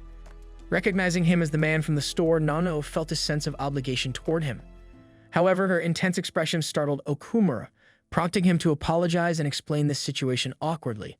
Upon hearing that Okumura himself struggled to talk to people, his words struck a chord with her. He then asked her about her feelings toward Lilio, but Nono found herself unable to speak. Misunderstanding her silence, Okumura assumed that she disliked Lilio. He began sharing his own thoughts, urging Nono to express hers. Reassuring her, Okumura told her that true otakus don't judge others for their tastes. Hearing this made Nono tear up, but she still couldn't bring herself to speak. Sensing her struggle, Okumura decided to wait for her response, even turning his back to give her more space. After some time, Nono's breathing slowed as she calmed herself. She finally gathered enough courage to thank Okumura for his help at the store. Okumura was surprised, but Nono, realizing she had just spoken to someone, panicked and ran away. Back at the event, everyone was busy taking pictures of the rising star Lilio, but Risa found it hard to focus, still worried about the possibility that Nono disliked her. Noticing a raised hand in the distance, Risa quickly announced she was taking a break and left to speak with Sensei. Sensei saw Risa's unease and asked if she was okay. Suddenly, another enthusiastic fan rushed over, concerned about Risa's state. At first, Nagomi thought Risa felt pressured by her presence, but she soon realized Risa was still troubled about Nono. Both Sensei and Nagomi then comforted Risa, telling her it was okay if not everyone liked her. Nagomi shared her own experience from her early cosplay days, reminding her that even top-tier cosplayers couldn't win over everyone. She asked Risa to consider her own feelings, encouraging her to embrace her own opinions too. But the ever-optimistic Risa confessed that she simply wanted to be friends with Nono. Nagomi, supporting her, advised Risa to express her feelings directly to Nono. Meanwhile, Nono felt relieved she had managed to speak to someone. Thinking back to her last encounter with Risa, she realized she needed to clear the air. Both girls hurried into the venue, searching for one another. Okumura also entered, asking about Risa, only for Sensei to inform him that Risa had gone to find Nono to share her feelings. As Nono was looking for Risa, she was stopped by a group of eager fans wanting photos. Feeling awkward, she slipped into her Ice Queen persona, unintentionally giving them the cold, commanding look they wanted. The fans, thrilled, thanked her. The crowd grew, assuming it was an organized photo shoot. From across the venue, the host announced that there were only 30 minutes left of the cosplay event. Soon, more fans spotted Lilio and rushed to request photos. However, as much as Lilio wanted to oblige, she realized that time was running short. Luckily, Nagomi was nearby and swiftly drew attention away from Risa, giving her a chance to slip away unnoticed. While Nono was deep in thought, she suddenly heard Risa calling her name from across the room. Risa approached and, to everyone's surprise, asked Nono if they could do a photo shoot together. Nano froze, unable to express her true feelings, her anxiety causing her to tremble as she tried to muster the courage to speak to her idol. Determined to make amends, Risa grabbed Nono's hands and pulled her into the photo shoot. Although Risa feared Nono might end up disliking her for this bold move, she wanted to befriend as many cosplayers as possible. Risa struck Liliel's iconic pose from the game, and seeing this, Nono felt inspired and followed suit. The crowd went wild, witnessing two of the newest rising stars striking iconic poses together. More people gathered, eager to capture photos of the rare collaboration. Seizing the moment, Nono and Risa continued posing for their fans. Unbeknownst to Risa, Nono was grateful that she had reached out to her first, feeling joy at the prospect of finally making a friend. After the photo shoot, Risa apologized to Nono for forcing her into the photo shoot. Nono responded with her usual intense expression, which made Risa believe that Nono wanted nothing to do with her. Risa returned to Okumura, who asked if she was okay with how things had turned out. She replied that she couldn't control how others felt about her, but just being able to share a photo shoot with Nono was more than enough for her. Meanwhile, Nono was wrestling with her own self-doubt. She still couldn't bring herself to share her true feelings with Risa, feeling unworthy and burdened by past trauma. However, the day's events had given her a glimpse of hope, a vision of who she could become. Today, she had managed to step into her character, becoming someone other than the Nono she knew. With that realization, she began to believe that she could change, leaving her old self behind. After some inner struggle, Nono finally gathered the courage to tug on Risa's wristband. She shyly asked if Risa would be her friend, and to her surprise, Risa happily agreed. Overcoming her biggest fear, Nono broke down in tears, overjoyed at having taken a significant step forward. Meanwhile, in another studio, Mikari was wrapping up her usual modeling photo shoot. She was frustrated that her plan to win Okumura's heart by becoming a famous model hadn't worked and decided to turn to cosplay as her next move. After the shoot, she visited her manager to inform him of her new intention to start cosplaying. The scene shifts back to Nono, who is thrilled to have finally become friends with Risa. As she happily stares at her phone, and Nagomi suddenly approaches her, questioning if she is truly Nono. Nagomi reveals that Nono looks remarkably similar to the Ice Queen and confronts her, believing she had picked a fight with Liliel. Still unused to socializing, Nono stays silent, which worsens the misunderstanding. This leads Nagomi to challenge her directly, urging Nono to set her sights on bigger cosplayers, specifically the one in front of her. Before leaving, Nagomi gives Nono a long lecture about cosplayers sharing a common purpose and assures her that she'll eventually find friends. Touched by Nagomi's words, Nono finally gathers the courage to thank her. As Nagomi walks away, their mutual Otaku friends enter the scene and give her a tight hug. It turns out that they all overheard her speech and are proud of Nagomi for standing up for Risa. Even Okumura personally thanks Nagomi for supporting Risa in her struggles. Meanwhile, Nono reflects, feeling overjoyed to have overcome her biggest hurdle. She then shyly engages Risa in conversation, asking about her cosplay preferences. They quickly bond, fangirling over their favorite anime and cosplays. Nono realizes that her inner voice was only trying to protect her from being hurt. Today, she makes peace with her past, forgiving her former friends and herself for everything that happened. Returning to the present, Nono listens to Risa's endless stream of otaku lore, finding it fascinating. The scene then shifts to a big Gyat blonde girl rushing into the lost and found area, relieved to discover that all her lost items were gathered there. The staff, mesmerized by her appearance, note that she looks like a character straight out of a manga. On her way home, she overhears a group of smelly otakus admiring photos from the day. She boldly joins them, sharing in their fan appreciation for Liliel and Nono. The otakus are flustered as she approaches, her presence contrasting sharply with their own. She then introduces herself as Aria Kisaki, an aspiring cosplayer aiming for fame. A few days later, Nono meets up with Risa and Okumura after school, gathering outside the studio for a cosplay photo shoot. Nervously, Nono asks about Risa's outfit only to find out it's her school uniform. Excited for her first outing with friends, Nono is also relieved to learn that the studio is managed by Sensei's friend, Chika-chan, which means they won't have to pay. Upon entering, they're greeted by handsome zesty cashier, Chika-chan, who recognizes Risa's uniform and asks if she knows Ta-sensei, his drinking friend. It turns out that Chika-chan is an old friend of Mayura's, often roped into cosplaying whenever she needs a male character. But when Risa inquires about the rental fee for the fantasy room, Chika-chan insists it's free, as he's the owner. All he asks is that they recommend the studio or become famous cosplayers. The group is surprised to learn that Chika-chan is also the mastermind behind Mayura's cosrooms. He offers to take their photos, but Risa insists she trusts only Okumura for her pictures. Chika-chan then mentions he'll be photographing a new solo cosplayer today who's looking for cosplay friends. As they enter the studio, which resembles a typical isekai office, Okumura, touched by Risa's trust, silently vows to do his best. In the changing room, Risa apologizes to Nono for dragging her along for a theme she'd chosen. Nono reassures her, expressing her commitment to do her best for Risa. But Risa suddenly asks if Nono feels comfortable with Okumura taking her photos.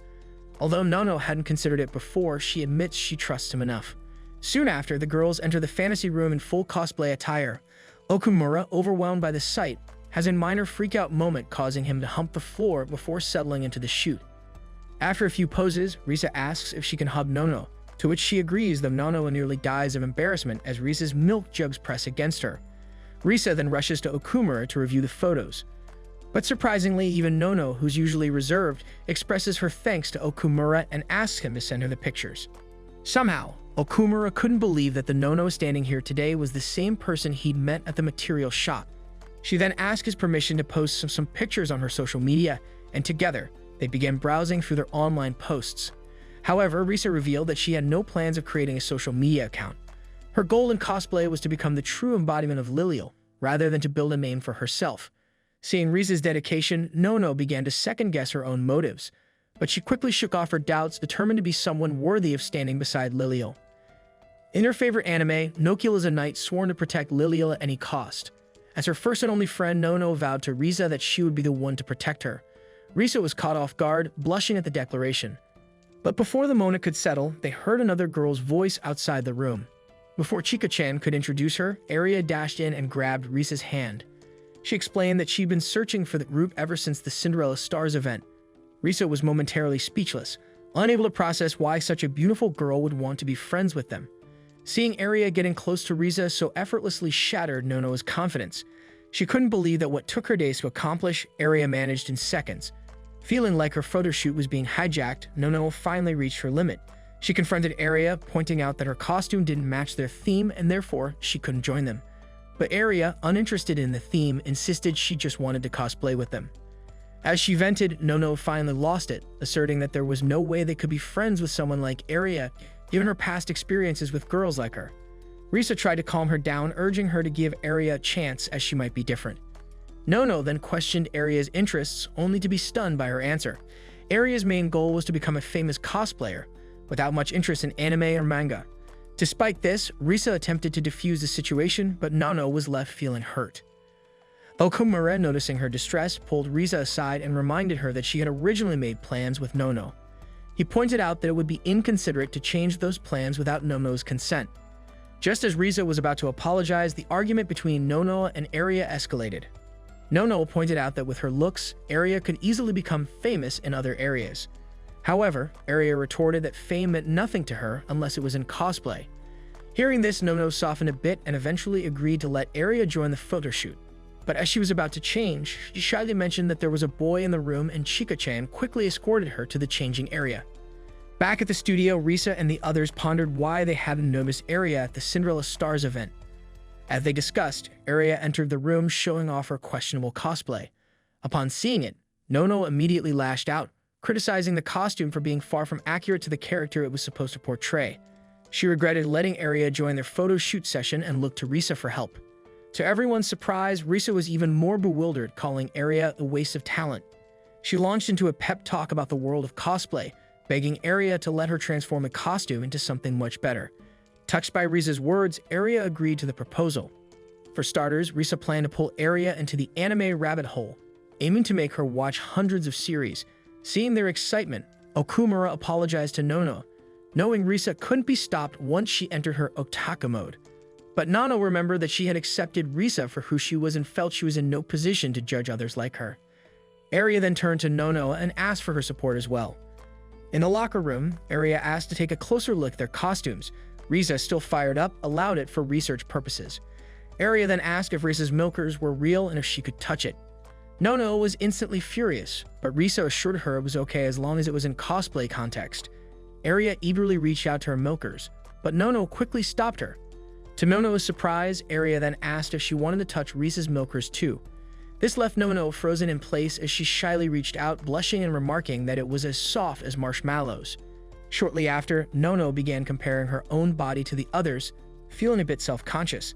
Risa tried to comfort her, though it backfired slightly, but Aria joined in, mentioning that both of them had her ideal body types. The trio soon found joy in the idea that cosplay lets them become anyone they want. After changing, Risa invited Aria and Nono to their club room. The next day, Aria's training arc began with Sensei's support and a reminder to go easy on the new girl. Clueless, Aria asked about the rabbit hole Risa had mentioned. Risa's eyes lit up as she enthusiastically explained the depths of otaku culture, introducing Okumura as today's special lecturer. Surprised, he was even more startled when Aria asked if he was Risa's boyfriend. They started with Lilial's anime, which had a daunting 312 episodes requiring around 4 days to finish. The new girls were intimidated, but Risa and Okumura, the gremlin duo, encouraged them to start with a side story. As they began the first episode, Aria scolded the others for commentating over it. Hours later, they finished the first half, but to the gremlin's horror, Aria wasn't fully captivated. When they asked her opinion, she admitted it was good, but suggested going outside for a break, much to the horror of the shut in otakus. Frustrated, Nono belittled Aria, saying she'd never learn cosplay at this rate. This, however, only motivated Aria to pursue her dream of becoming a top cosplayer. After more hours, they finally neared the end of the side story series, and Aria, now invested, was in disbelief at its end. As the final scene played, she teared up, praising the series. Aria then mentioned that the anime reminded her of a manga she'd read as a child. Before ending the day, Risa gave a quick rundown of the next training session, encouraging them to pick characters they'd like to cosplay. Both new members commented on how fun Risa's classes were, and Nono felt touched to have friends to hang out with. Days passed, filled with anime marathons and occasional tree outings. Over time, Aria was becoming a true otaku, making Risa proud. When Risa finally asked about their chosen cosplay characters, Aria revealed she'd picked someone from the side story, teasing Nono that they could finally do a photo shoot together as characters from the same series. Deciding to cosplay as Ariel, the group then set to work on preparing Aria's costume. The scene shifts to Nono's home, where she stumbles upon Aria's name in an online ranking. This discovery puzzles her, as it contradicts much of what Aria had told them, leading Nono to suspect she may have been hiding something. Back at the club, Nono shows the others the article she found.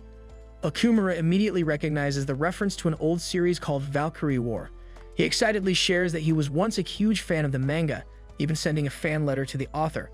To his surprise, though, the author responded by asking him to keep his love for the manga a secret, which had confused him as a child. Okumura then gives them a bit of background on Valkyrie War, explaining that it was discontinued for various reasons. Suddenly, Aria enters the room, greeting everyone as usual. Spotting the Valkyrie War manga in Okumura's hands, Aria's expression shifts, but before she can react, Nono, still feeling betrayed, bombards her with questions. She's frustrated, believing Aria has kept too much hidden from them. To everyone's surprise, Aria says it's a private matter, which dampens Nono's confidence. Not wanting to revert to her previous reserved self, Nono presses on, determined to get the truth. Aria finally explains that she doesn't want to burden her friends with what she considers lame stories and only wants to enjoy their time together. Refusing to give up, Nono insists that friends are there to support one another, no matter the story. Her words touch Aria, who begins to open up. She reveals that her father was actually the creator behind Valkyrie War. The scene shifts to a flashback of Aria's past, where her father once drew a picture of her. Young Aria, however, would have preferred if he'd drawn a character from his manga instead. Disappointed, Aria's mother tried to console him, reminding him how big a fan Aria was of his work. But no matter what, Aria's father couldn't understand why she was still reading Valkyrie War, considering that the manga had been a huge failure and was discontinued due to severe backlash. One night, Aria woke up and accidentally overheard her parents' conversation. Her mother was asking when his manga would be published again, as she had been the one paying all the bills lately. To her surprise, Aria's father admitted that his latest pitch had been rejected, and he'd already started working on a new one. This revelation surprised her mother and infuriated her, as he hadn't even told her. These ongoing tensions soon led to their divorce, leaving Aria to live with her mother when she was only 6. Aria then explained that what hurt her the most wasn't the divorce itself. She recalled a time when her father, upset that she still read his manga, lashed out, saying the story he created was trash and that everyone hated it. He even threw the book to the ground, claiming his career was over. This incident shattered Aria, leading her to angrily mutter that she hated both her father and his manga. Now it has been 10 years since she last saw her father. Everyone was shocked by her story, struggling to believe that Aria's father was the author behind Valkyrie War. Since then, she had dreamed of apologizing and making amends with him. She hoped that by cosplaying a character from his manga, he might hear about her and realize that all she ever wanted was to tell him she loved both him and his manga, not just as his daughter, but as a fan. Tears started streaming down Risa's face, touched by Aria's story. She realized Aria didn't need any more teaching, as she already knew how to love a character deeply.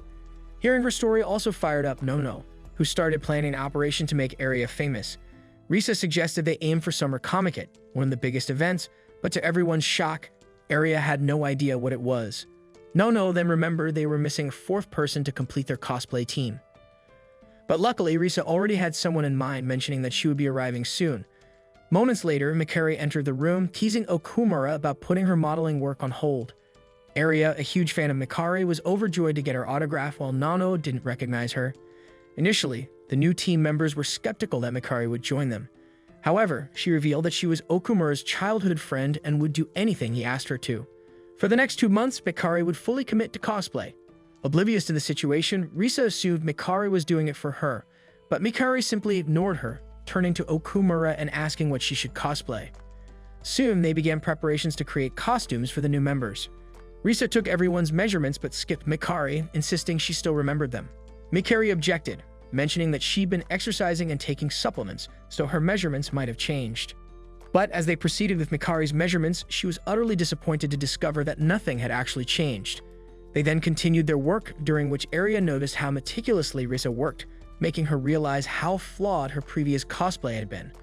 But Risa reassured her, saying there isn't a right way to cosplay. What matters most is their love and embodiment of the character. After finishing her first cosplay piece, Aria was eager to try it on and instinctively began undressing right then and there. This, of course, flustered Okumura, who awkwardly suggested he go home, thinking his presence might distract the girls. However, Mikari and Risa scolded him, claiming his presence actually motivated them even more. The other girls were puzzled, not seeing what was so special about Okumura. But Nono, who had previously been helped by him, explained to Aria what a supportive and kind person he was. After Okumura exited the room, Aria tried on her first piece of the new cosplay. The accuracy of the costume amazed both her and Okumura, as it even replicated the fabric folds from the anime. They then decided to take a break and headed to a family restaurant. The girls all had different food preferences, but what shocked them most was how Aria and Risa ate as if they hadn't eaten in days. As they were finishing up, Nono asked Risa if she'd be selling more cosplay items at Comic-Con. However, Risa revealed that she hadn't applied for a booth since she hadn't expected to be part of a group cosplay. Risa was thrilled that her dream of attending Summer Comic-Con with friends was finally coming true. This excitement spread to everyone, especially Aria, who was still determined to perfect her cosplay skirt after her earlier struggles. The next day, under Risa's guidance, Aria finally succeeded in sewing her own skirt. Both Okumura and Risa congratulated her, but to their surprise, she began to undress again. Being the bashful otaku he was, Okumura quickly darted out of the room, impressing everyone with his speed. Day by day, they continued their preparations for Summer Comic-Con, and soon, Aria's costume was almost complete. Mikari, however, asked where her own costume was, and Risa revealed that she'd been working on it at her home. After an eventful day, the scene shifted to Aria returning home. As she arrived, she overheard her mother on the phone with her grandmother, who was asking about her father. To Aria's shock, her mother mentioned that her father had passed away years ago. This then marks the end of today's anime recap. If you enjoyed the video and want more of it, please support the channel by leaving a like and subscribe. Let's help us reach our current goal of 20,000 subscribers.